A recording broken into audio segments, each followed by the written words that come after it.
ఏదో ఒకరోజు ఆ తల్లి దగ్గరికి చేరుతుందన్నయ్య.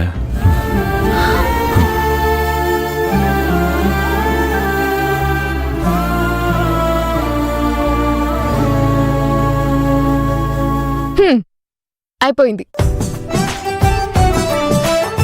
అబ్బబ్బబ్బబ్బబ్బా భలే ఉందమ్మా. ఏం బాగుంది ఈ గీతలేంటి గజిబిజిగా? చేతిలో రేఖల కంటే గజిబిజిగా ఏం లేవులే.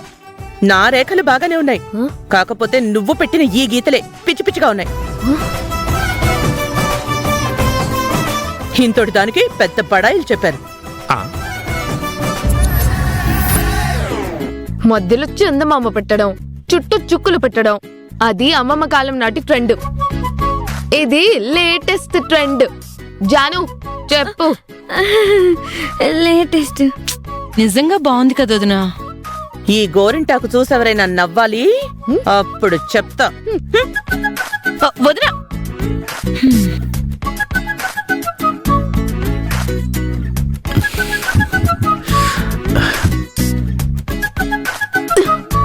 చూసావా ఎలా మాట్లాడుతుందో? అందుకే నేను రాను అని చెప్పా. అయిపోయింది కదమ్మా. ఏమైపోయింది అత్తయ్య? ఇది పిలిచిందని చెప్పి రాలేదు, అమ్మ చెప్పిందని వచ్చా. ఎంత కష్టపడి గోరింటాకు పెడితే కనీసం నాకు థ్యాంక్స్ కూడా చెప్పలేదు ఆవిడ. అంటే మా సెల్లమ్మకి ఇంగ్లీష్ రాదు కదా, అందుకే చెప్పలేదు అనుకుంటా. సర్లే, ఆవిడ బదులు మేమందరం థ్యాంక్స్ చెప్తాం. థ్యాంక్స్ చెప్పమ్మా. థ్యాంక్స్. నువ్వు కూడా గోరింతాకు పెట్టుకోవేదా? నాకేం అవసరం లేదు. వేదా వేదా వేదా ఏ వేదా ఆగవే. కళ్ళు నెత్తి మీద పెట్టుకుని నడుపుతున్నా ఏంటి? సడన్ గా నీలాంటి గంగిరెద్దులు అడ్డం వస్తాయని తెలియక బండి నడుపుతున్నాను. నన్ను నన్ను గంగిరెద్దంటావా? ఏ మళ్ళీ చెప్పాలా ఏంటి? నిన్నే గంగిరెద్దు అంటున్నాను.